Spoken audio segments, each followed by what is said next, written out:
langsung aja nih kenalan sama tokoh utama kita pada sore hari ini, Pak Arief Wibisono. Dipersilakan Pak Arief. Ya, terima kasih moderator Pak Gustida ya. Iya. Panggilannya apa nih Pak Gustida? Gusti Pak. Mbak Gusti ya. Assalamualaikum warahmatullahi wabarakatuh. Waalaikumsalam. Selamat sore, salam sejahtera, Om Swastiastu, Namo Buddhaya, salam kebajikan untuk kita semua ya. Jadi sore hari ini saya sangat berbahagia karena saya bisa melihat teman-teman ya, nggak apa-apa ya, yang muda saya bilang teman, yang senior juga saya bilang teman ya. Jadi saya ini satu angkatan dengan Pak Arief Warsito. Pada zaman saya ini banyak Arief ya. Jadi mungkin Arief itu nama pasaran. Sering kita bergurau ya, kalau nanti ada tokoh intelijen, film intelijen itu kan James Bond. James Bond itu dicari nama paling populer di Inggris kala itu. Yang paling populer ternyata James dan Bond, sehingga James Bond. Nah, mungkin kalau kita punya film setara James Bond tadi, tokoh Intel gitu ya, yang selalu dikelilingi oleh gemerlap, mobilnya gemerlap, ininya peralatannya juga mutakhir gitu ya. Mungkin Arief kata yang dipilih, karena Arief ini menjadi orang yang banyak dipakai, nama yang banyak dipakai. Sama-sama Arief tadi ya, jadi banyak Arief. Jadi seperti Mbak Gusti sampaikan, saya juga pernah jadi Pemret Gema Keadilan itu sekitar tahun 91-92. Pemret Gema Keadilan waktu itu ya. Jadi Gema Keadilan itu yang mengubah dari pola majalah kecil, dulunya kecil, buku menjadi besar itu saya. Pas zaman saya jadi Pemret. Jadi supaya waktu itu kan kita banyak yang juga ke Tempo juga ya. Editor dulu ada pecahannya Tempo, editor namanya. Itu Mas Ditri itu dia masuk, kemudian ya kita kompetisi dengan Manunggal saat itu. Manunggal korannya kampus. Ya maklum lah, kita harus berkompetisi. Kompetisi itu bagus ya. Jadi saya senang karena mendapatkan kesempatan di Undip untuk menempuh ilmu sehingga kenal Bapak Ibu sekalian ya. Termasuk ini Pak Burhan ini adik kelas saya. Tapi saya belum, mungkin waktu di sana belum ketemu Pak Burhan. Mungkin saya masuk, saya lulus Bapak udah baru masuk ya. Jadi ya itulah, Mbak Gusti aja umur setahun ya. Waktu saya kuliah itu baru setahun. Jadi kalau waktu itu saya lewat satu rumah sakit bersalin, ya tiba-tiba ada bayi di situ yang kemudian hari menjadi teman saya ini, satu alumni di Undip. Ini intermezzo aja ya, supaya kita jangan terlalu serius. Ini ketemu dengan alumni, apalagi ada Kepala Biro Hukum KPK, ini saya harus hati-hati bener ya. Untuk ini mungkin nanti ada beberapa yang off the record ya. Gitu Pak Burhan ya. Jadi memang benar ya, kita kan ini Omnibus Law, Omnibus atau Omnibus apapun namanya, itu merupakan satu terobosan baru di Indonesia ya. Kalau coba kita lihat di Indonesia itu kan yang namanya legislasi hukum ya, undang-undang, itu kemudian dibatasi setiap tahun itu 2. Karena kita sadar bahwa ternyata kita pernah ada satu masa di mana di program legislasi nasional per tahun itu lebih dari 2 dan banyak yang tidak selesai. Jadi di fungsi legislasi termasuk fungsi yang kemudian menjadikan kita bersama merenung ya, bagaimana caranya kita kemudian menciptakan satu undang-undang yang bisa merapikan berbagai undang-undang yang sudah ada sebelumnya. Jadi kalau kita amati ya, dan ini sudah ditangkap oleh Presiden kita ya, Pak Jokowi, beliau melihat bahwa kita ini obesitas regulasi. Bahkan kalau hemat saya, ya ini sebagai lawyer ya, tapi mungkin ini hanya konsumsi para lawyer, undang-undang kita itu betul sub extent itu saling mengunci. Karena memang ada undang-undang yang diterbitkan dalam kurun waktu yang berbeda-beda. Jadi saya mencontohkan di undang-undang bidang saya ya, undang-undang bidang keuangan ya, bidang industri keuangan, itu kita punya undang-undang pasar modal tahun 95. Kemudian undang-undang mengenai perbankan tahun 98, terakhir diubah tahun 98 itu ya. Ada undang-undang BI, undang-undang nomor 3, undang-undang OJK yang terbit kemudian. Nah itu karena rentang waktu yang berbeda-beda itu, sehingga terdapat potensi ya, terdapat potensi untuk tidak saling harmonis. Masih mending tidak harmonis, tetapi saling mengunci. Nah inilah mungkin sebagai satu ciri dari negara civil law country ya, yang heavy-nya di undang-undang, kita memang tidak memungkiri ya bahwa memang proses pengundangan, proses pembentukan peraturan undangan semenjak dari proses perencanaan sampai dengan pengundangan itu memang membutuhkan effort yang luar biasa. Nah ini rupanya ditangkap juga oleh presiden kita ya. Jadi sebenarnya kita sebagai para lawyer ini harusnya cukup malu. Ijtihad untuk menyusun undang-undang berformat omnibus itu mestinya muncul dari kita, bukan dari orang non-lawyer. Nah tapi kita sudahlah, kita terima aja ya. Jadi kalau hemat saya, apapun yang kemudian hari kita diskusikan, tetapi kita ini membuat undang-undang dalam satu berbagai undang-undang diubah, disempurnakan, dicabut, bahkan membentuk aturan baru, norma baru, ya. Itu kemudian satu hal yang ternyata sangat efektif ya. Tadi saya cerita ketika di sektor jasa keuangan ya, itu undang-undang itu sudah bertahun-tahun. Ada namanya prolegnas jangka panjang. Itu biasanya 5 tahunan ya. Misalnya prolegnas yang dulu itu sekitar 2014-2019.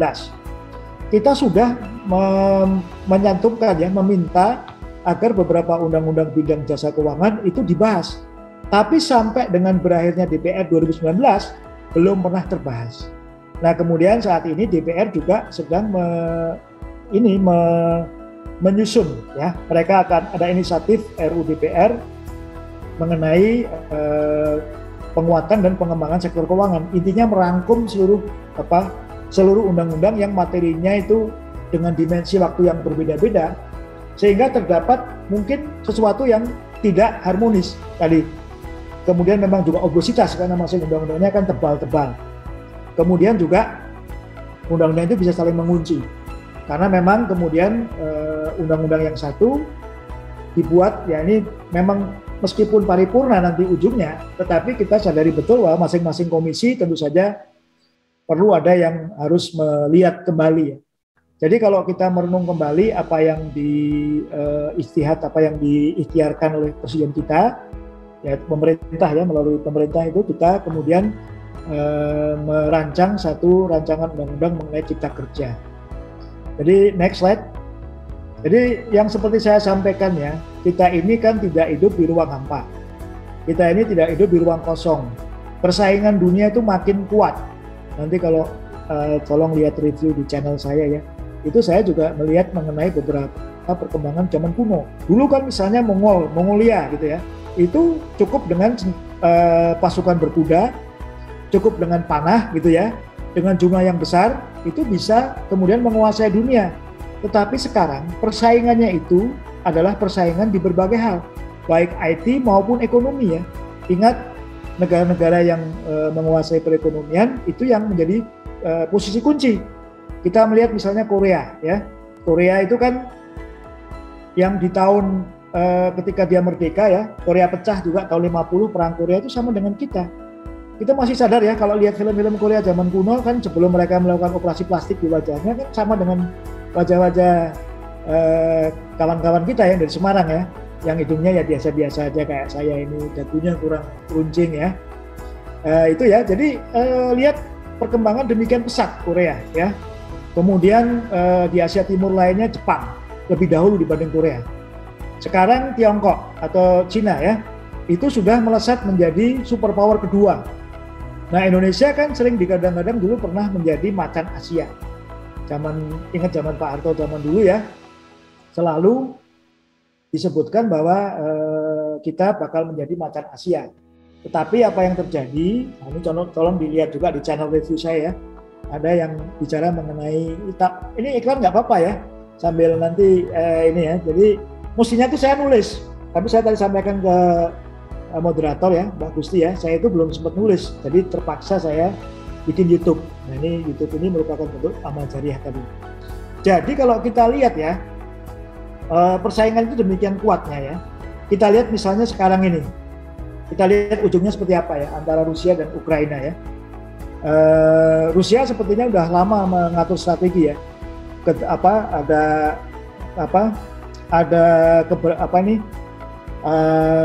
Ketergantungan Barat misalnya terhadap gas ya, terhadap pertanian. Nah ini kan rancangannya udah lama ya. Jadi ekonomi benar-benar memegang peranan. apapun sanksinya, kita lihat coba apakah ini efektif untuk Rusia atau tidak.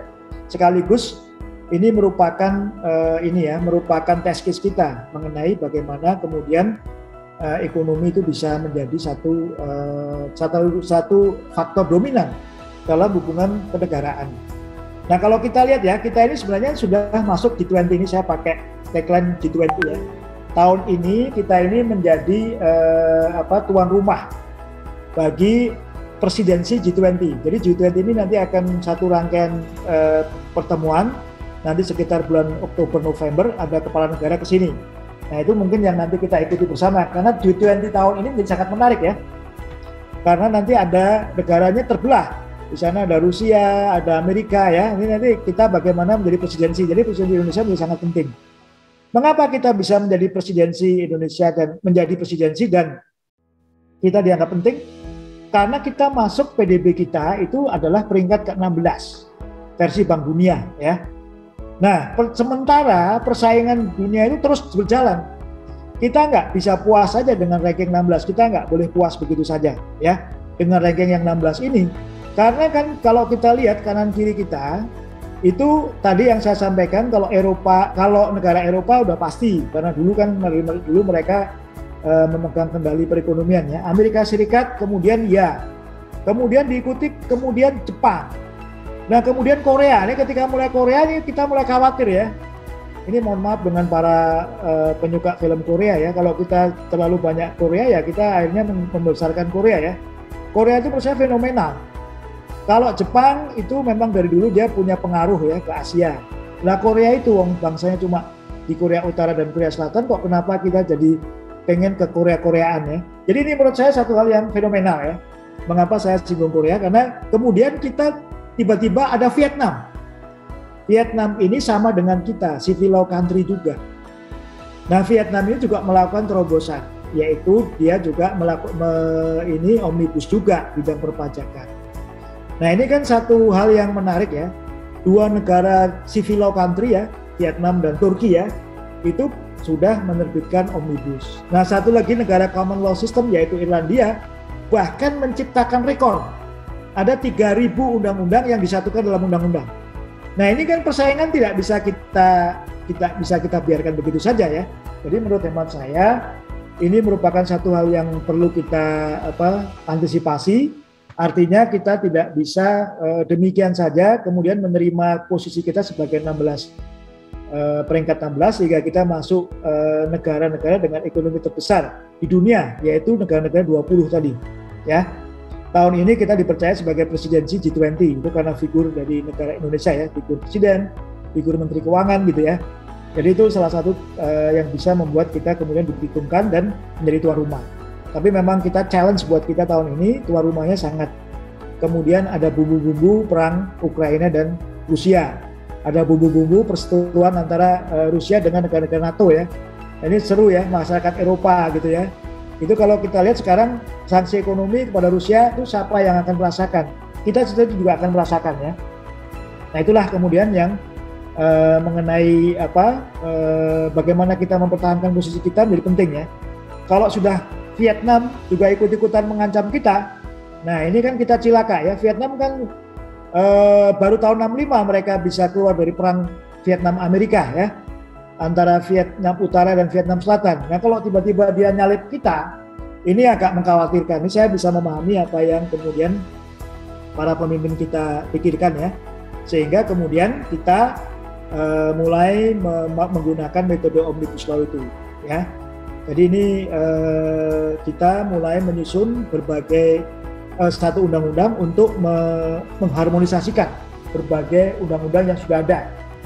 Undang-undang ketenagakerjaan ya, undang-undang mengenai lingkungan hidup, undang-undang perpajakan gitu ya. Jadi juga kemudian juga membentuk undang-undang sendiri yang belum ada. Ya, di situ ada misalnya kita membentuk Lembaga Pembiayaan Indonesia (LPI). Kita membentuk Bank Tanah ya. Satu lembaga-lembaga yang belum pernah ada sebelumnya di undang-undang manapun. Jadi model omnibus itu ada beberapa versi ya di satu undang-undang ini. Yang pertama adalah dia melakukan perubahan. Yang kedua adalah dia menambah ya, melakukan penambahan. Yang ketiga, dia juga menciptakan undang-undang baru yang belum pernah ada di undang-undang, norma baru di satu undang-undang. Tadi contohnya adalah mengenai LPI dan INA tadi ya, LPI dan bank tanah tadi. Itu adalah contoh dari mengenai ketentuan yang belum ada di undang-undang sebelumnya. Itulah kemudian ciptakan mengenai tadi undang-undang Cipta Kerja Omnibus Law. Jadi Omnibus itu memang unprecedented di Indonesia ya, pertama kali, tapi bukan yang pertama kali kalau kita melihat beberapa undang-undang sebelumnya yang kita gunakan dengan menyempurnakan beberapa undang-undang. Kita misalnya pernah menyusun Undang-Undang Pencegahan Penanganan Krisis Sistem Keuangan, Undang-Undang 9 tahun 2016. Memang di situ formatnya bukan format perubahan, tetapi pada intinya undang-undang itu pun sudah mengadopsi berbagai macam undang-undang, yaitu Undang-Undang Bank Indonesia, Undang-Undang mengenai Lembaga Penjamin Simpanan, Undang-Undang mengenai OJK gitu ya, di satu undang-undang. Jadi pada dasarnya kita ini sudah pernah menggunakan satu undang-undang untuk mengubah beberapa undang-undang. Demikian juga yang terbaru, kita ada Perpu 1 nomor 2002 tahun 2020 mengenai COVID ya, yang kita sering sebut Perpu COVID yang kemudian diundangkan menjadi Undang-Undang nomor 2 tahun 2020. Itu formatnya juga omnibus juga, menyatukan beberapa undang-undang, menambah, mengatur hal-hal baru yang belum pernah ada di undang-undang sebelumnya. Jadi kalau kita lihat prakteknya belum ada, ini bukan sesuatu yang baru, meskipun formatnya mungkin agak berbeda karena omnibus ini formatnya kalau kita lihat draftingnya ya, ada yang berformat perubahan atau amandemen. Tapi sebenarnya kan kita lihat substansinya. Jadi tadi saya sampaikan bahwa dua hal ya, yang pertama mengenai obesitas regulasi, itu yang disampaikan Bapak Presiden sendiri ya. Kemudian kita juga akan menuju kepada Making Indonesia 4.0 ya. Kemudian mempertahankan PDB kita yang kita sudah di peringkat 16. Ease of doing business, nah itu yang kemudahan berusaha, itu yang menjadi latar belakang suasana kebatinan mengapa kita kemudian berketetapan hati menyusun undang-undang Cipta Kerja, Ciptaker, itu merupakan tema besarnya ya, penciptaan lapangan kerja dengan mengubah beberapa undang-undang yang menjadi lingkungan yang menjadi environment dari bagaimana kita mempermudah penciptaan lapangan kerja itu ya. Jadi beberapa hal itu kemudian mendorong kita ya untuk supaya kita tetap bertahan di posisi kita tadi ya. Undang-undang Cipta Kerja ini pada dasarnya merupakan reform struktural ya, structural reform ya. Nah ini kalau kita lihat 2020 ini pendapatan per kapita kita ini kita sudah 3.000 akan mencapai 3.911 US dollars ya. Dan kita juga ada new normal, ada COVID ya. Ini memang unprecedented, tapi semua akan membawa hikmah ya. Kita harus mengambil hikmah dari semua kejadian ini, bukan meratapi nasibnya. Memang semua negara kan mengalami juga COVID ya. Semua negara juga mengalami kejadian ini ya. Nah kemudian kita juga ada tahun politik ya, ada pemilu, ini yang mungkin perlu kita nanti lihat bagaimana cara kita kemudian menyikapinya. Ini timeline aja ya. Jadi 2045 kita ketika 100 tahun emas Indonesia maju, itu kita harus sudah di peringkat ke-10 PDB dunia dan Indonesia maju ya. Next slide. Ini di PRPJMN ya. Nah tadi saya bicara mengenai Undang-Undang Cipta Kerja, mengapa urgensi dari Undang-Undang Cipta Kerja. Kita memang tidak bisa melakukan business as usual. Kalau kita lihat model presiden kita ya, itu kan ingin fast track ya, bekerja terus ya, ingin tidak seperti ordinary biasa ya. Sehingga kita lihat sekarang ini berbagai infrastruktur ya, kemajuan kelembagaan itu semua bisa tercipta dengan timeline tadi yang diharapkan di 2024 itu sudah ada, kita lihat ininya ya, termasuk inisiatif untuk membentuk atau memindahkan ibu kota Nusantara kita ya. Ini semuanya dilakukan dalam rangka menstimulus ekonomi kita ya. Nah, ini tadi disampaikan bahwa dinamika perubahan ekonomi global, respon cepat dan tepat ya. Jangan sampai kita tepat tanpa reformasi struktural seperti itu aja, kita akan berjalan gradual. Kita akan berjalan lambat. Sementara mungkin tetangga kita tadi yang Vietnam saja, karena mereka kan Vietnam lebih beruntung dari kita, beruntung dalam artian karena mereka lebih homogen ya. Kalau kita kan lebih beruntung karena kita heterogen ya. Mereka beruntung karena homogen ya. Jepang homogen, Korea homogen. Kalau kita lebih beruntung, kita ini heterogen. Jadi bahkan perbedaan itu membuat kita energi kita lebih besar mestinya daripada negara-negara itu seperti Amerika ya. Amerika kan heterogen. Itu menjadi daya dorong untuk kita untuk lebih maju dibanding negara-negara yang kulturnya homogen. Vietnam ya Vietnam. Kalau Korea ya Korea, Jepang ya Korea gitu ya. Bahkan Tiongkok sendiri juga dikuasai oleh suku Han ya, mayoritas Han. Kalau kita kan tidak ada yang mayoritas, betul-betul mayoritas. Semua sama dan dinamikanya juga kita punya berbagai bentuk ya, baik dari suku, agama, ras, antar golongannya sangat beragam. Ya. Nah, ini dengan Undang-Undang Cipta Kerja ini diharapkan, kita masih RU yang ini Undang Cipta Kerja diharapkan terjadi perubahan struktur ekonomi. Pertumbuhan mencapai dari 5,7 sampai 6 ya. Tapi ini mungkin lebih kepada background ya. Kemudian penciptaan lapangan kerja, kemudian peningkatan kompetensi, kesejahteraan ya, peningkatan produktivitas, peningkatan investasi, pemberdayaan UKM ya. Nah, jika RU tadi ketika waktu itu RU ini, jadi semua ini adalah urgensi ketika masih RU ya. Itu dilakukan maka akan terjadi tadi lapangan kerja akan pindah ke negara lain yang lebih kompetitif. Kemarin di waktu-waktu lalu kita melihat ya, beberapa pabrik merelokasi ke Vietnam. Merelokasi yang khawatir saya itu kalau udah Kamboja, Laos, itu menyusul kita bisa khawatir ya. Nah itu kemudian penduduk yang belum bekerja, nah khawatir juga kita masuk dalam tadi middle income trap ya. Kita jebakan negara-negara berpendapatan menengah saja. Next. Nah ini ya, Undang-Undang Cipta Kerja ini data yang saya kumpulkan sendiri ya, ini bukan data formal ya. Jadi ini ada tenaga kerja, ada sekitar 9,7 juta pengangguran, kemudian 3,5 juta itu ya. Kemudian angka kerja baru 2,78, ini merupakan satu challenge ya. Kita ada bonus demografi, seperti moderator masih muda ya, yang lain-lain juga lebih muda lagi, ada Gen Y, Gen Z ya. Nah, kami ini generasi baby boomer dan Gen X ya. Nah, ini memang harus sudah mulai menyiapkan buat kawan-kawan sekalian ya.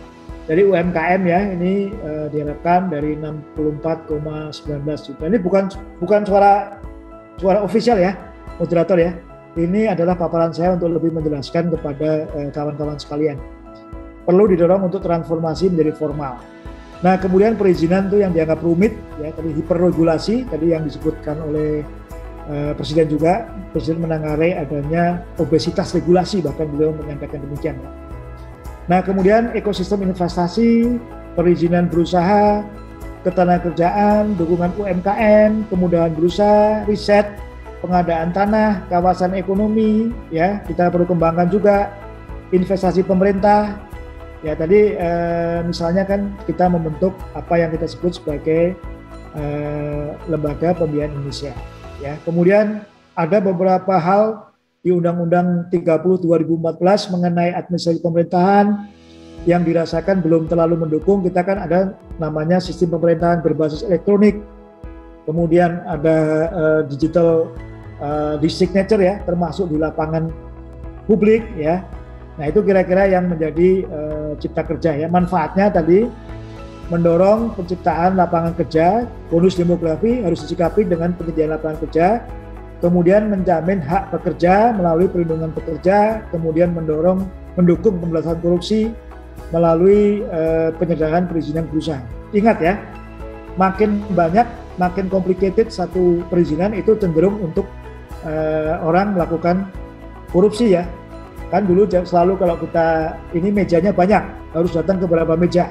Ingat ya, zaman dulu ketika kita akan melakukan usaha ya, itu sangat complicated, jalannya berliku-liku ya, berapa meja yang harus kita hadapi ya. Nah itulah yang kemudian harus menjadi konsiderasi kita ya. Next slide. Nah ini ya, jadi tadi yang ingin jadi tagline-nya adalah tadi, pasti, mudah, cepat ya. Jadi ini yang harus kita ini, jadi ini kan benar-benar Pak Jokowi benar ya, jadi artinya beliau itu kalau lihat kita ini sebagai birokrat, saya terutama, yang lain kan belum birokrat, itu sepertinya beliau gemes. Ada sesuatu yang selalu tidak clear ya. Jadi kalau bisa lambat, kenapa dipercepat? Nah itu kan birokrasi lama ya. Kayaknya nih beliau sebagai mantan pengusaha gitu ya, itu sangat-sangat tidak puas dengan kinerja birokrasi kita ya. Makanya kemudian beliau mengusulkan semacam delayering, jadi struktur dari pegawai negeri itu ASN disederhanakan ya. Bagus ya. Jadi nanti setelah eselon 2 ke bawah itu lebih kepada jabatan fungsional. Ini upaya beliau melihat kita ini terlalu banyak birokrasi, terlalu banyak meja, terlalu bolak-balik ya, look back. Dari atas turun naik ke bawah, naik lagi gitu ya. Nah itu rupanya tercium oleh Presiden ya, sehingga beliau mewacanakan tadi tagline yang pasti, mudah, tepat gitu ya. Pasti ya, itu jenis dan bentuk izin sudah pasti sesuai dengan kegiatan berdasarkan KBRI.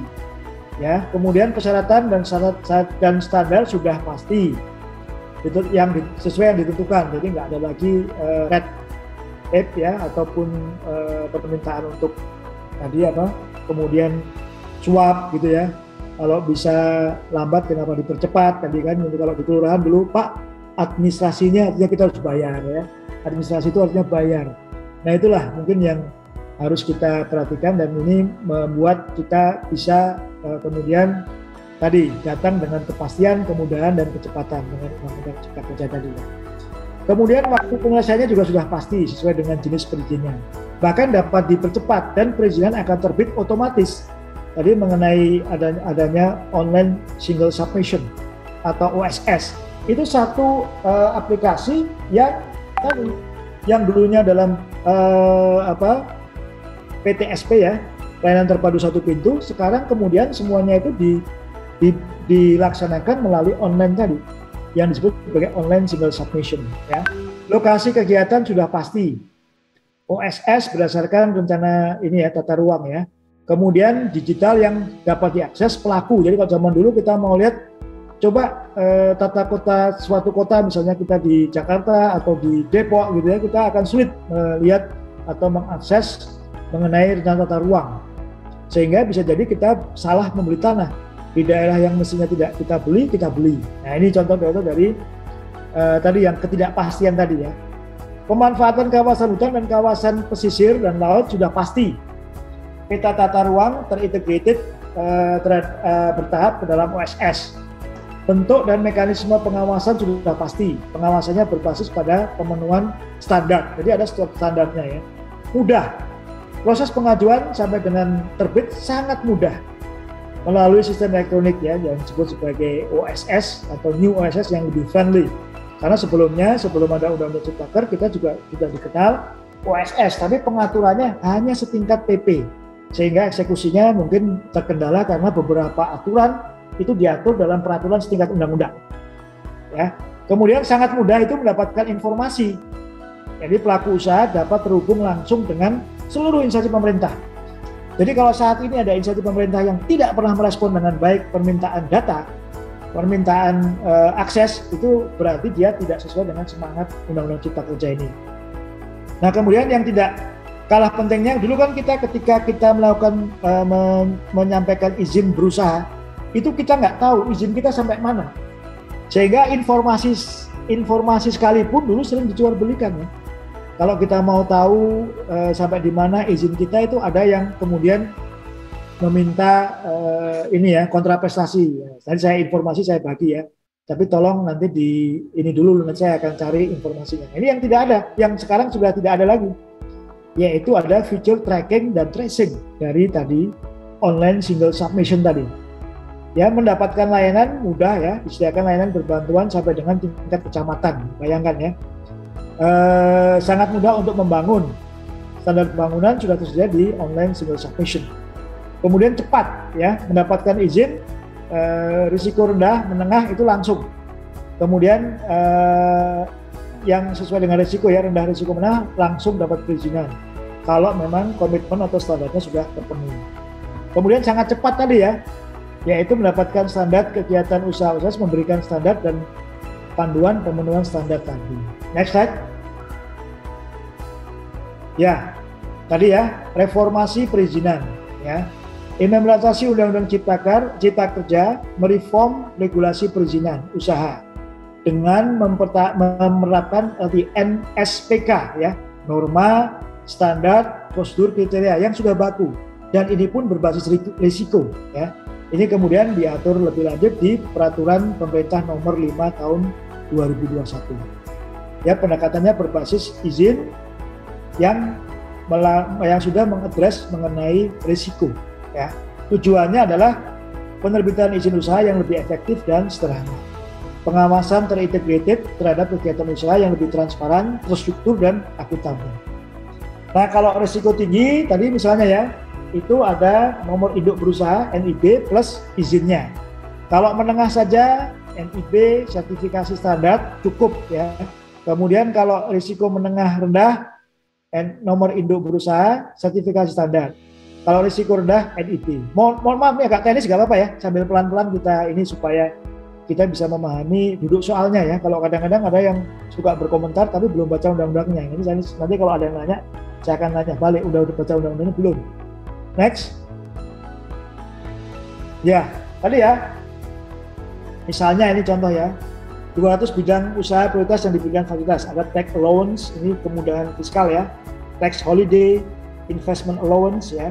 Kemudian 100 bidang usaha alokasi untuk koperasi dan UMKM. Ini kita melihat betul ya bahwa sekarang ini fokus kepada koperasi dan UMKM ya. Jadi selama ini kan UMKM dan koperasi ini sering disebut sebagai sokok burunya ekonomi, tapi tidak ada satupun keperbedaan yang benar-benar nyata. Nah, di undang-undang ini muncul tadi 106 bidang usaha alokasi untuk koperasi dan UMKM. 37 bidang usaha dengan batasan kebutuhan modal dan persyarat khusus ya. Ini misalnya ada yang 100% harus kepemilikan dalam negeri. Next. Nah, ini tenaga kerja yang lebih seimbang ya. Jadi melindungi pekerja dengan memberi PHK 25 kali upah, pemberi kerja mampu membayarkan uang pesangon, jaminan kehilangan pekerjaan ya. Kemarin kita antara jaminan hari tua dan JKP, mungkin tidak ini. Oke. Ya, jadi tadi ya, waktu kerja tadi tetap dengan basis yang Undang-Undang 13 ketenagakerjaan ya. Nah, kemudian ada upah minimum ya, upah minimum tetap ada, upah minimum wajib ditetapkan di tingkat provinsi, sedangkan UM kabupaten tetap ada. Kemudian perhitungan upah minimum lebih pasti ya. Formulasi memuat variabel pertumbuhan ekonomi atau inflasi, upah di atas upah minimum ditetapkan berdasarkan kesepakatan, upah minimum yang ditetapkan sebelum undang-undang tidak boleh diturunkan, itu kira-kira ya. Kemudian perjanjian ini, para pekerja ini termasuk maksudnya adalah adanya perjanjian kerja waktu tertentu atau PKWT sesuai dengan masa kerja buruh, hanya dapat dibuat untuk pekerjaan tertentu dan tidak diadakan untuk pekerjaan yang bersifat tetap. Nah, kemudian mengenai alih daya ya, pekerja buruh pada perusahaan alih daya tetap mendapat perlindungan dan atas haknya. Dalam hal terjadi penggantian perusahaan alih daya, pekerja buruh dijamin kelangsungan kerjanya dan haknya. Ini semua ini ya, semua isu-isu ini juga dibahas di berbagai media, jadi saya tidak akan ulangi ya, karena ini kan sudah menjadi ranah publik, tuntutan pekerja. Jadi ya kalau mungkin ada pertanyaan nanti langsung ke Kemenaker aja ya, karena memang ini sudah menjadi isu-isu yang sudah diadres oleh Kemenaker dan sudah diskusinya udah lama semenjak Undang-Undang Cipta Kerja sendiri ditetapkan di Undang-Undang 11 tahun 2020. Next slide.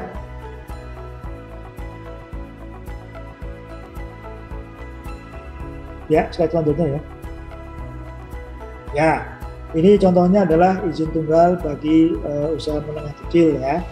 pemberian nomor induk berusaha melalui perjanjian secara elektronik ya. Jadi ada namanya nomor induk berusaha, tetapi ini pun juga diberikan secara elektronik ya, tidak perlu ada tatap muka langsung. Kemudian prioritas dana alokasi khusus itu untuk pengembangan dan pemberdayaan UMKM. Nah, kemudian pengelolaan terpadu UMK, sinergi pemerintah pusat, daerah, dan stakeholder, kemudian pendampingan berupa dukungan manajemen SDM, anggaran dan sarana prasarana Sarpras ya, pemberian fasilitas lokasi, sertifikasi, promosi, pemasaran, alokasi pengadaan barang jasa usaha menengah kecil ya, kemitraan UMK melalui penyediaan tempat promosi atau pengembangan usaha pada infrastruktur atau pengembangan usaha pada infrastruktur publik.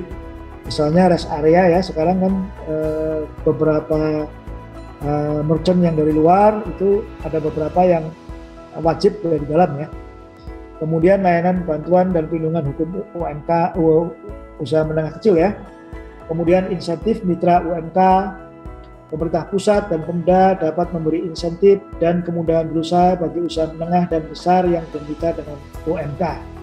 Kemudahan untuk koperasi, pembentukan koperasi primer dengan minimal 9 orang, koperasi segera dibentuk oleh paling sedikit 3 koperasi ya, rapat anggota dapat dilakukan secara daring ya. Ini contoh-contoh kemudahan dalam berusaha dengan memperkenalkan IT ya. Kemudian kemudahan dan insentif fiskal, penyederhanaan administrasi perpajakan, usaha menengah kecil tertentu dapat diberi insentif PPh, UMKM berorientasi ekspor dapat diberi insentif kepabeanan. Kemudian pembiayaan bagi UMK itu menyediakan pembiayaan bagi UMK, BUMN usaha besar dan asing menyediakan pembiayaan untuk UMK dalam bentuk pinjaman, perjanjian, hibah dan lain-lain. Kemudian yang paling penting juga mengenai kemudahan pembiayaan dan perizinan berusaha tadi ya, melalui online single submission. Kemudian UMK dapat diberi kemudahan administrasi perpajakan dalam pengajuan pembiayaan. UMK yang mengajukan perizinan berusaha tidak dikenakan atau di keringanan biaya, tidak ada keringanan biaya ya. Kegiatan UMK dapat dijadikan jaminan kredit program. Nah, ini kira-kira ya. Kemudian juga diperkenalkan koperasi berdasarkan prinsip syariah ya, yang belum ada di Undang-Undang Koperasi. Koperasi dapat menjalankan kegiatan usaha berdasarkan prinsip syariah yang harus mempunyai Dewan Pengawas Syariah sebagaimana lembaga jasa keuangan lainnya. DPS bertugas memberikan nasihat. DPS ini merupakan merupakan kepanjangan tangan dari Dewan Syariah Nasional Majelis Ulama Indonesia ya. Jadi DPS ini bertugas memberikan nasihat dan saran serta mengawasi kegiatan koperasi syariah tadi agar comply dengan prinsip-prinsip syariah. Kemudian DPS mendapatkan pembinaan atau pengembangan kapasitas oleh pemerintah pusat dan Dewan Syariah Nasional Majelis Ulama Indonesia. Ya, next slide. Ya tadi ya, fasilitas keimigrasian ya, itu visa kunjungan untuk kunjungan pra-investasi ya. Jadi kalau investor mau masuk ke Indonesia tidak akan dipersulit ya. Kalau dia mendapatkan visa saja kesulitan, maka dia akan tidak akan mengencourage dia untuk kemudian menanamkan investasinya di Indonesia ya. Nah, jadi kemudian percepatan penyediaan proses paten dan merek ya, penting ini untuk kepastian hukum. Percepatan proses untuk paten sederhana, maksimal 6 bulan, pelaksanaan paten wajib dapat melalui impor ya. Kemudian izin gangguan ini yang mungkin Fakultas Hukum lama ya, ini kita hinder ordonansi ya dulu, gangguan itu dihapus ya. Kemudian muncul ini yang juga menimbulkan entrepreneurship di desa-desa ya. Kemudian diperkenalkan badan usaha milik desa sebagai badan hukum. Jadi ingat ya, kalau menjadi badan hukum itu artinya kerugian hanya sebatas pada BUMDes. Jadi bukan kepada desa atau masyarakat desa yang kemudian mendirikan BUMDes tadi. Jadi di Undang-Undang Cipta Kerja, BUMDes sudah diakui sebagai salah satu bentuk badan hukum. Kemudian larangan praktek monopoli dan persaingan usaha ya. Ini putusan KPPU ya. persaingan usaha itu diajukannya ke pengadilan niaga agar lebih cepat ya.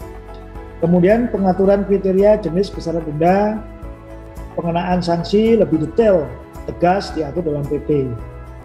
Kemudian perpajakan dan pajak daerah dan retribusi daerah. Perpajakan bagi WNA yang punya keahlian tertentu yang menjadi subjek pajak dalam negeri dapat dikecualikan dari PPh yang berlaku selama 4 tahun, dan perlakuan dividen dari luar negeri yang digunakan investasi di dalam negeri. Ini ya kira-kira bagaimana kemudian ini bisa menjadi satu insentif ya, agar kemudian menarik orang-orang dengan keahlian tertentu ya. Kemudian tadi batu bara emas hitam kita ya dikenakan PPN ya. Kemudian jasa keuangan tidak dikenakan PPN, faktur ya. KUP di ketentuan umum perpajakan ada penyederhanaan pembetulan, pemberitahuan serta perhitungan dan pengembalian kelebihan pembayaran pajak. Nah, PDRD, pajak daerah dan retribusi daerah itu fiskal nasional itu tidak boleh saling ini ya, saling bertentangan antara pajak daerah dan retribusi daerah dengan fiskal nasional. Next. Ini pertanahan ya, pertanahan yang lebih pasti ya. Jadi pengadaan tanah bagi pembangunan untuk kepentingan umum yang lebih pasti dan adil, yaitu percepatan penyelesaian pengadaan tanah yang masuk dalam kawasan hutan, tanah kas negara, tanah kas desa, tanah wakaf, tanah ulayat, tanah adat, aset pemerintah, BUMN dan BUMD ya. Kemudian pengadaan tanah yang berasal dari kawasan hutan. Konsultasi publik dalam rangka kesepakatan lokasi rencana pembangunan, ini semua penyederhanaan ya. Oke, siapa nih Pak? Oh, Pak Kepala Biro KPK ya. Monggo Pak Burhan. Kalau Pak Kepala Biro KPK. Izin dulu, ada kegiatan lain Pak. Monggo Pak Burhan, matur nuwun Pak udah ikut. Matur nuwun nih. Ya, bagus sekali ini sebenarnya, ini menarik sekali saya nih. Tapi ada siap, kegiatan Pak. lain. Izin. Monggo Pak. Monggo. Sukses nih. Oke, amin. Ya, monggo. Izin Ya. Pak Arief, 5 menit lagi Pak untuk paparannya sebelum gitu kita ya? masuk tanya jawab. Ya sudah. Jadi saya akan salah satunya. Saking ininya Pak, saking serunya. Oh ya, Bank Tanah ya. Bank Tanah tadi itu didirikan apa yang kita sebut sebagai badan hukum Bank Tanah. Tadi untuk menjamin kesediaan tanah ya. Biar kalau tanah-tanah yang tidak terawat, yang tidak diutilize itu bisa dipakai oleh Bank Tanah. Tanah-tanah negara dari hasil sitaan dari misalnya yang punya utang kepada negara, misalnya PLBI ya, itu nanti bisa dimanfaatkan melalui Bank Tanah ini. Bank Tanah ini merupakan praktek yang umum di negara-negara maju. Ya, kepastian sekarang ini kalau kita lihat ya, di Indonesia ini yang paling tidak pasti itu adalah mengenai ketersediaan tanah. Ya, jadi kalau kita lihat mengapa banyak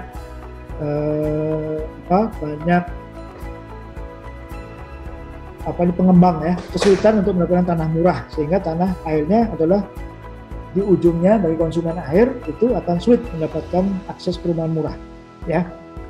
Nah, ini juga ada kepastian satuan rumah susun untuk orang asing ya, kepastian hak atas tanah HPL ya, diberikan HDP, hak pakai, jadi hak pengelolaan lahan ya. Next slide.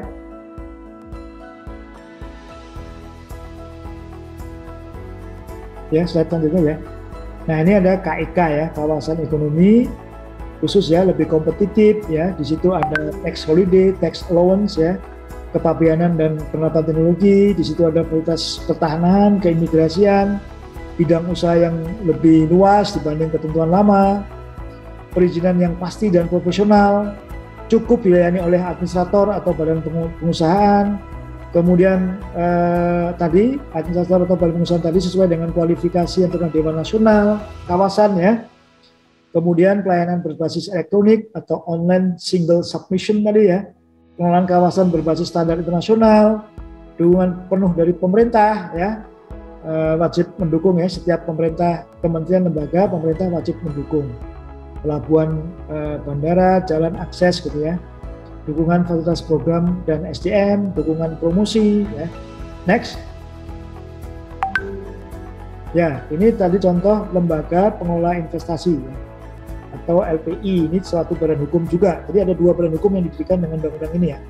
Yaitu pertama adalah Bank Tanah adalah badan hukum berdasarkan undang-undang ini, dan namanya badan hukum sui generis.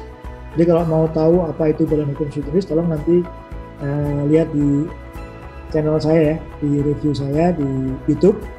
Nanti ini untuk mengantarkan nanti seperti inilah kita juga membentuk badan hukum sui generis baru, yaitu Lembaga Pengelola Investasi. Ini yang kemudian ini lembaga yang kuat ya, mengintegrasikan kantong-kantong investasi. Jadi kita sekarang investasi banyak di berbagai tempat. Nah sebenarnya kita ini kalau dikumpulkan itu akan menjadi energi yang sangat besar. Bahkan nih beberapa negara sudah menyampaikan minatnya ya untuk partisipasi dalam INA ini atau Lembaga Pengelola Indonesia, Lembaga Pengelola Investasi. Ya. Next. Nah, itu kira-kira pas ini ya. Jadi tadi LPI, sorry di awal saya sebutkan Lembaga Pembiayaan Indonesia, Lembaga Pengelola Investasi namanya ya, LPI tadi ya. INA Pak ya? Ya INA. Oke ya? Iya. Oke Pak. Kalau wartawan.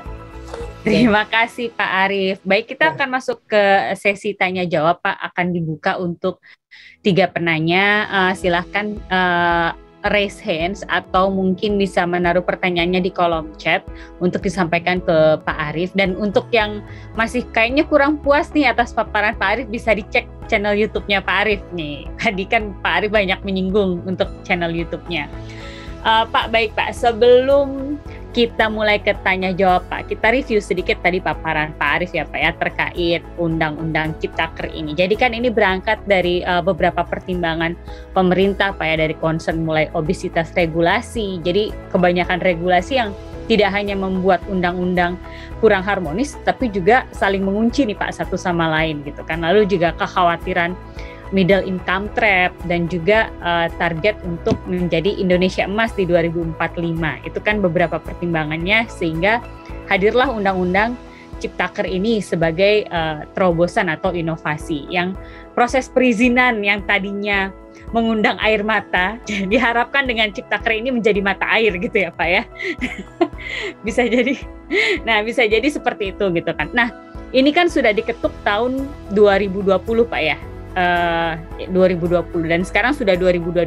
Kita memang sempat terkena pandemi dan lain-lain. Tapi evaluasinya sendiri sejauh ini penerapan Undang-Undang Ciptaker ini seperti apa Pak? Apakah ada apresiasi atau apakah ada evaluasi dari berbagai pihak? Jadi apa yang harus diperbaiki atau apa yang perlu ditambah seperti itu dari pemberlakuan Undang-Undang Ciptaker ini? Seperti itu Pak. Terima kasih moderator ya. Ini kayaknya moderator lebih bagus dari saya menguraikan kesimpulan. Jadi ya harus bikin YouTube juga itu. Jadi kalau kita lihat ya, ini salah satu contohnya saat ini kan tadi disampaikan oleh moderator ya Mbak Gusti bahwa 2020 kita terus bergulir ya. Jadi misalnya kita sekarang sudah banyak peraturan pelaksanaannya. Ada 52 peraturan pelaksanaan Undang-Undang Cipta Kerja disesuaikan dengan pengelolaan substansinya. Itu misalnya mengenai tata ruang, ada 4 PP ya, PP nomor 21 2021, PP 43 2021, PP 45 tentang penyelenggaraan informasi geospasial, tadi mengenai tata ruang ya. Kemudian Perpres mengenai kerjasama antara pemerintah pusat dengan badan usaha milik negara dalam penyelenggaraan informasi geospasial. Kemudian lahan dan atas tanah itu ada 6 PP, yaitu PP mengenai penyelenggaraan kehutanan, PP mengenai bank tanah tadi, jadi bentuk bank tanah ya. Lingkungan hidup ada 1 PP, konstruksi 6 PP ya, kemudian perizinan kegiatan usaha 15 PP. Ini memang kalau kita lihat ya, dalam perjalanannya evaluasi dari waktu ke waktu ya, itu kita sudah mulai, nanti angkanya perlu kita lihat. Jadi competitiveness index kita udah naik ya. Saya yakin nanti Tempo pasti punya datanya. Jadi ini satu contoh bahwa kita sudah mulai bergerak. Meskipun kita selama 2 tahun kemarin kita bersama-sama ya seluruh dunia ya, itu kan sesuatu yang unprecedented ya, maka disebut sebagai pandemi. Jadi seluruh dunia mengalami itu, memang kita harus juga berbagi berbagi prioritas dengan penanganan COVID ya. Tetapi kalau kita nggak pernah melakukan upaya kita ini dengan Undang-Undang Cipta Kerja, kita tidak bisa membayangkan bagaimana kita kemudian memasuki hidup new normal sekarang ini. yang sudah mulai kompetisi mulai berjalan kembali ya. Kompetisi jalan, nanti kalau kita tidak berbenah, itu ketika kita memasuki normal baru ini, tentu saja nanti tidak akan langsung bisa bisa menikmati semua tadi yang diatur di undang-undang. Maka tadi saya sebutkan mengenai 52 peraturan pelaksanaan tadi, yang memang di saat kita mengalami pandemi pun kita juga terus bekerja ya. Saya lihat pemerintah bekerja dengan menerbitkan beberapa PP tadi. Jadi kalau bisa kita kita bisa secara umum sampaikan ya. Jadi mengenai manfaatnya tadi ya. Jadi dengan adanya tadi beberapa kemudahan di Undang-Undang Cipta Kerja tadi, ya nanti juga ada beberapa yang kemudian kita dapat lebih fleksibel ya. Misalnya ketika kita akan melakukan usaha, kita sekarang boleh satu orang itu mendirikan PT ya, perseorangan. Nanti kemudian banyak muncul PT perseorangan. Jadi mungkin nanti kita sama-sama lihat di datanya ya. Itu akan meningkat karena yang zaman dulu PT kan harus didirikan paling tidak oleh 2 orang. Dengan adanya PT ini maka jumlah PT meningkat. Nanti dicek di data. Saya tidak punya data yang mutakhir, tapi paling tidak kalau dilihat dari tren sebulan yang lalu kita ada tren peningkatan ya. Kemudian juga tadi mengenai BUMDes, jadi entrepreneurship ya, beberapa desa sudah mulai bergeliat ekonominya ya dengan adanya badan hukum tadi. Memang kalau kita dulu ada petani salak itu di desa mana di Jogja itu ya, hanya itu yang bergerak. Nah, sekarang kita lihat ketika beberapa waktu lalu kemudian kita melakukan evaluasi dengan kepastian BUMDes sebagai badan usaha BUMDes sebagai badan usaha ini menjadi badan hukum, itu kemudian desa itu bisa mulai menggerakkan entrepreneurship-nya ya. Jadi ini memang butuh waktu, tapi ini tentu saja menjadi salah satu yang kita terus monitor ya. Kemudian juga tadi Bank Tanah sudah berdiri ya. Di Bank Tanah ini nanti akan menyediakan tanah bagi kepentingan masyarakat ya. Ya ini mungkin kita sebut sebagai dulu kan di zaman kita kuliah dulu kan ada namanya reformasi agraria ya, dengan adanya undang-undang pokok agraria ya. Nah sekarang lah kemudian hal itu bisa diwujudkan melalui tadi adanya Bank Tanah ya.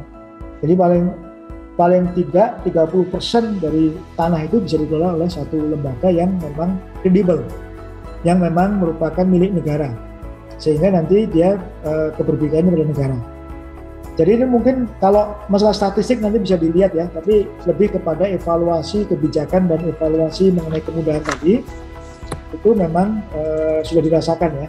Kalau kita lihat tadi kawasan di pedesaan mulai muncul entrepreneurship ya, karena adanya badan hukum BUMDes tadi.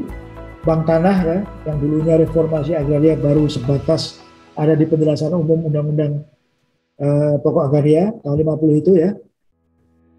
Kemudian ini sekarang sudah bisa diwujudkan dengan kita melakukan land banking tadi, membentuk land banking atau Bank Tanah tadi.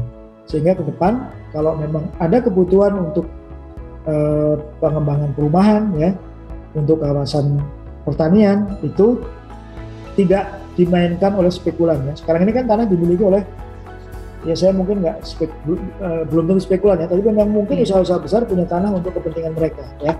Nah ini yang kemudian nanti akan direformasi agraria melalui Bank Tanah tadi. Jadi sebenarnya sangat mendasar ya. Kemudian juga di administrasi pemerintahan ya. Jadi 3 Undang-Undang 3 ini lebih kepada para birokrat ya. Ya, kemudian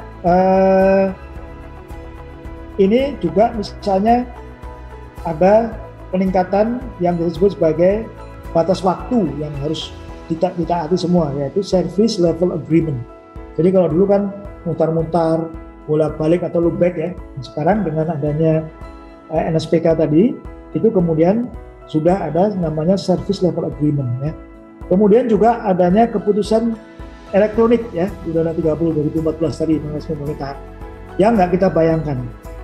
Ini akan makin menemukan relevansinya kalau kita sudah pindah ibu kota, ya, dari Jakarta ke Nusantara.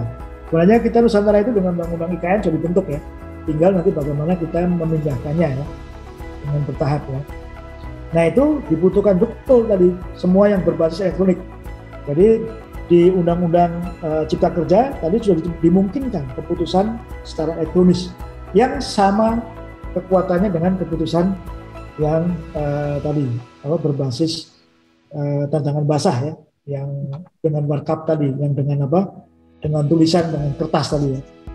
Nah kira-kira itu evaluasi besarnya ya. Jadi beberapa tawaran di Undang-Undang Cipta Kerja itu sudah mulai kemudian mulai menunjukkan ininya ya, indikasi untuk perbaikan dan pengembangan. Meskipun memang kita tidak bisa kita pungkiri bahwa yang namanya COVID kemarin yang unprecedented dan juga di semua negara ya, baik negara-negara maju ya, Tiongkok, Amerika ya, kita lihat ya, melambat Tiongkok apalagi ya, nah, itu memang kemudian kita harus juga berbagi prioritas, tapi tidak menyurutkan langkah-langkah kita untuk segera mengimplementasikan Undang-Undang Cipta Kerja ini, karena kan waktu tidak banyak ya, persaingan tadi yang saya ulangi berapa kali semakin kuat ya, negara-negara lain sudah melakukan lompatan, tadi Uni Soviet aja yang bangkrut, yang sudah bubar, Rusia sudah kembali lagi ya, kayak sudah di posisi awalnya lagi ya. Indonesia itu kapan? Nah inilah Indonesia kesempatan emas kita ya, kalau kita selalu melakukan aktivitas as usual, menurut saya kita tidak akan bisa mencapai Indonesia Emas 2045 karena kita tidak dalam posisi yang sendirian ya. Semua negara juga bergerak. Kalau kita aja yang ada di dunia kan kita bisa sampai 2045, tapi kompetisi kita ini sangat kuat. Tadi tagline yang saya sampaikan, kita masuk G20 ya. Itu tidak satu posisi yang tidak artinya given ya. Ya udah kalau udah G20 kita diam. Itu adalah posisi yang terus harus kita maintain ya. Jadi kita ini termasuk ekonomi besar, jadi kita jangan mengulangi lagi peristiwa seperti itu tadi yang kita diharapkan loncat sebagai new emerging market ya, new emerging countries yang maju, tapi ternyata atau macan Asia, tapi ternyata kita gagal ya kemarin ya. Nah ini dengan adanya Cipta Kerja, dengan semua undang-undang kita benahi, diharapkan bisa mewujudkan Indonesia Emas di 2045.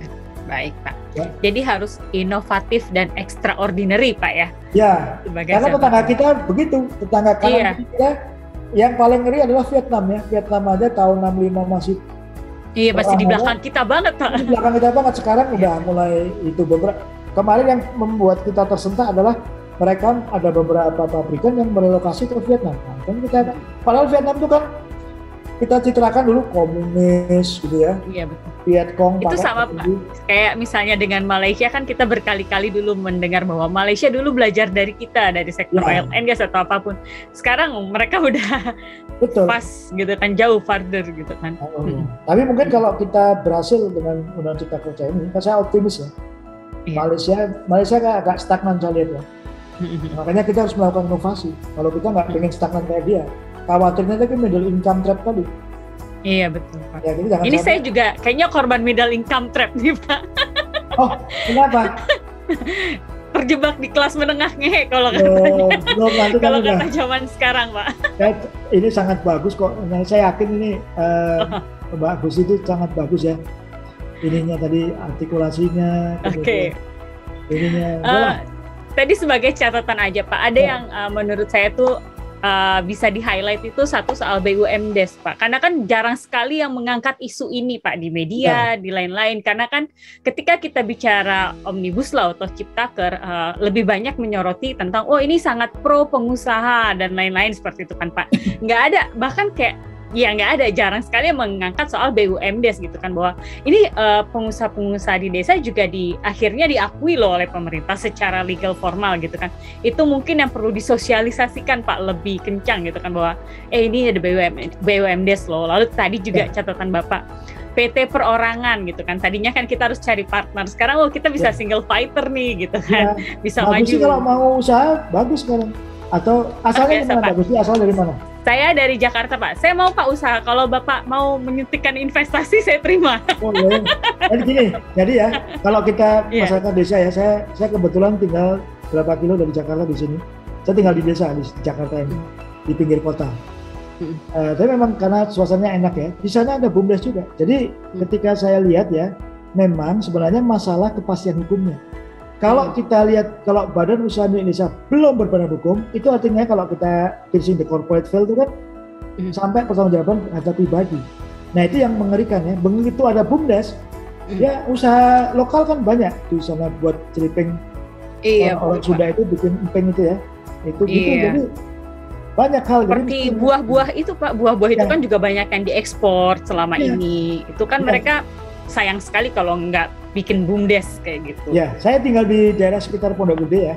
Itu kalau setiap kali dulu itu panen rambutan, itu dibuang-buang, dikasih-kasihin dan jual kan drop rambutan ya. Rambutan kan khas Jakarta ya, ada kampung rambutan. Betul. Nah itu sebenarnya kalau ada BUMDes, nanti bisa dikelola oleh satu BUMDes, itu bisa ini. Jadi dia badan usaha yang, jadi kalau dulu kan ada namanya Indonesia Incorporation ya. Jadi bagaimana kita mewujudkan entrepreneurship Indonesia dalam satu negara itu. Nah, kalau kita udah datang dengan satu-satu masing-masing desa itu udah ada entrepreneurship, ya saya yakin saya akan membayangkan ini sangat maju ya. Kayak di Taiwan gitu ya, itu kan berbasis di desa ya, di koperasi desa-desa gitu. Dan support sih Pak, mungkin dulu tuh saya ingat banget Pak, waktu saya pernah di Bukit Asam, kita ada namanya kopi Pak di Muara ini. Kopinya tuh sangat bagus sekali, itu bisa bersaing dengan kopi Toraja dan lain-lain, tapi kurang terangkat gitu. Jadi mereka ini punya produksi tapi kurang bisa mengelola gitu kan. Nah itu akhirnya kan turun tangannya BUMN untuk membina seperti itu. Nah mungkin sinergi sih Pak ya, sinergi antara regulator, BUMN, juga maksudnya juga dari pengusaha dengan dana CSR-nya. Jadi ini nggak bisa nih kita jalan sendiri-sendiri. Kalau Bapak sudah menyediakan regulasinya, udah ada gitu kan. Perlu juga nih di-encouraging gitu kan para pengusaha, pebisnis untuk mendorong nih, ayo dong kita bangun yang kecil-kecil ini kayak gitu. Saya ini sebenarnya kita mesti malu dengan presiden kita ya. Dia yang berbackground insinyur kehutanan mewacanakan satu penyederhanaan inovasi bidang hukum. Nah seharusnya kan ide itu dari kita mestinya.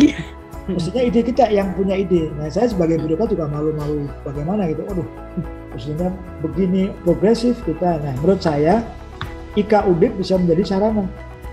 Pak Gusti ya, moderator ya, Bapak Ibu sekalian. Jadi menurut saya jangan hanya berhenti di buka bersama, kemudian silaturahmi ini ya. Kalau bisa wujudkan usaha, kan sudah banyak lapangan usaha ya. Kalau bisa kita menjadi satu semacam tadi, kan orang-orang pintar ini saya lihat. Pak Gusti, wartawan ekonomi ya. Kemudian tadi ada Pak Arief Warsito, beliau di Aneka Tambang.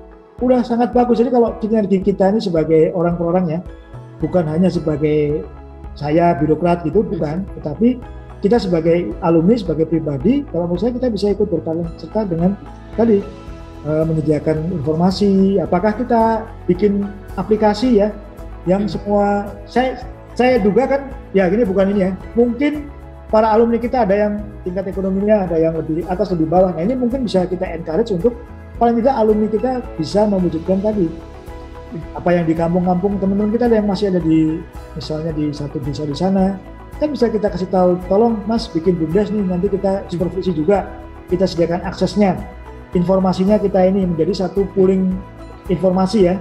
Ada ya, kepala biro hukum KPK tadi agar kita juga nggak tersesat kemana-mana kan gitu ya. Kemudian yang Mbak Gusti wartawan Tempo yang sudah malang melintang tadi ada liputan mengenai Papa minta saham gitu ya. Jadi itu menurut saya satu hal yang sangat ini ya, sangat sinergis ya. Saya kok mengapa saya tuh ketika saya minta yuk Pak Arief ngobrol di UKAS, saya antusias. Karena apa?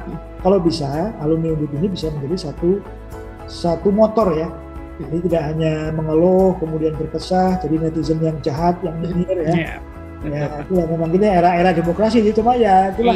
Kalau bisa lebih ini ya. Nah, ini Pak Arief juga. Ini Pak Arief nih juga saya lihat beliau juga tokoh juga nih, sehingga satu kali jadi narasumber kita nih. Arief Warsito nih. IKFH sebenarnya sudah punya perusahaan Pak, baru di launching Januari atau Februari lalu gitu kan. Jadi memang kita masih mencari-cari nih mau kemana nih badan usaha yang kita dirikan ini kayak gitu. Nah ini saya informasi ya, saya dan Pak Arief Warsito itu dulu pernah jadi pengurus ya Pak Arief ya. Kita tahun berapa ya kita ketemu? Ya saya itu pengurus zaman dulu, zaman tahun 1994 Pak. 94 ya Pak Arief ya. Ya. Masih muda waktu itu, masih masih fresh gitu, tapi tidak berarti yang sekarang juga ini. Kalau memang ada badan usaha itu aja, Pak. Iya. Jadi kalau memang ini usaha sih, ya, kita kan entrepreneurship tadi sambil menolong bukan menolong ya, memberdayakan kawan-kawan kita yang mungkin masih tinggal di remote ya, kan banyak tuh. Saya masih sering kalau kita ketemu masih ada yang masih di sekitar Semarang ya, ada di Purwodadi, ada di ini kan bisa di ini kita. Iya, bisa difasilitasi. Mbak, sorry Mbak, boleh saya tanya ke Pak Arief? Silakan Pak. Oh iya, Pak Arief. Pak Arief yang jawab, itu bukan saya. Enggak ya, jenengan dong yang jawab. Narasumbernya dengan kok. Gini, pertama soal yang BUMDes, saya sepakat kalau misalnya BUMDes itu bisa mengencourage kegiatan perekonomian dan bisnis di desa.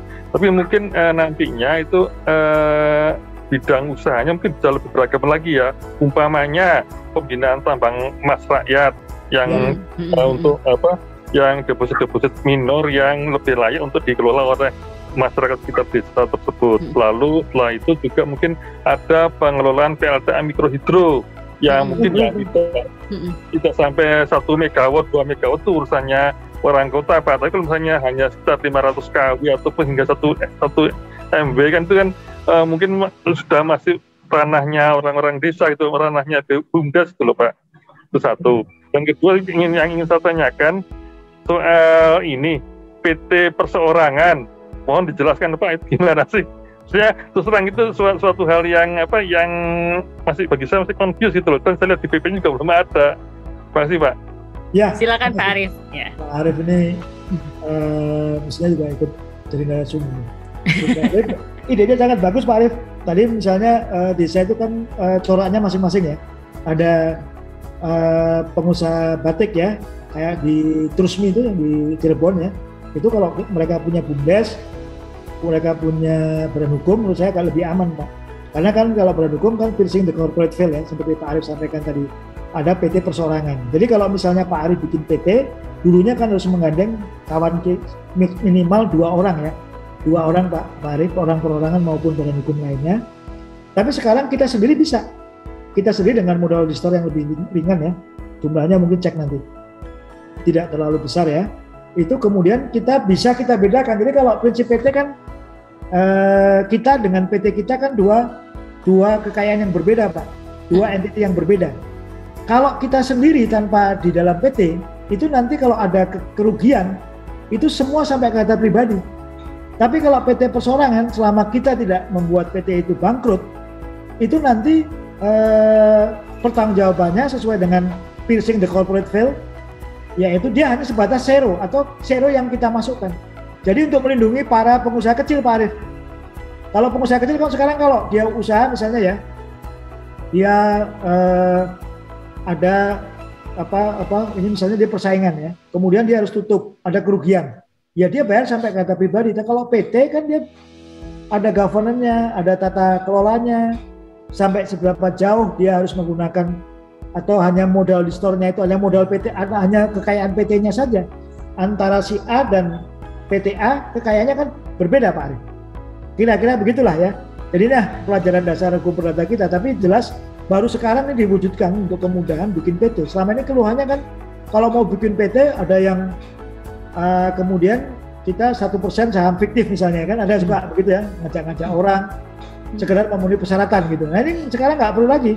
Jadi menurut saya usaha ini lebih jujur ya peraturan ini. Jadi kalau memang pengusaha kecil ingin memisahkan risikonya tidak langsung kepada harta pribadi, ya kita bikin PT perseorangan.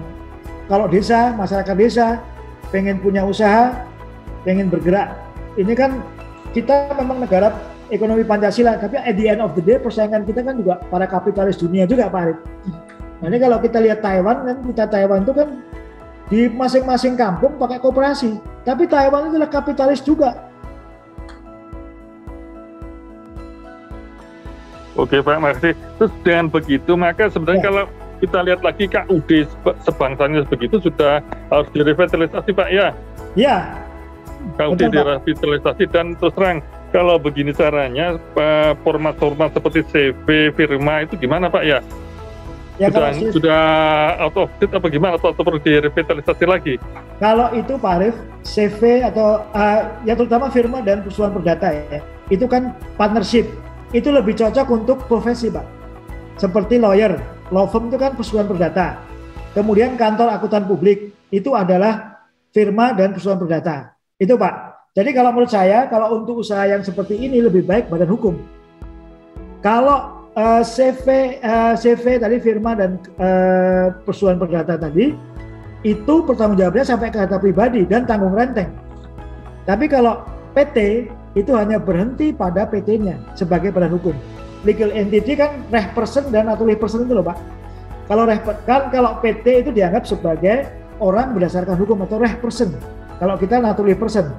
Nah kira-kira itu kalau menurut hemat saya partnership cocoknya untuk profesi. Contohnya kantor akuntan publik dan law firm itu ya. Law firm kantor hukum, ya, firma hukum.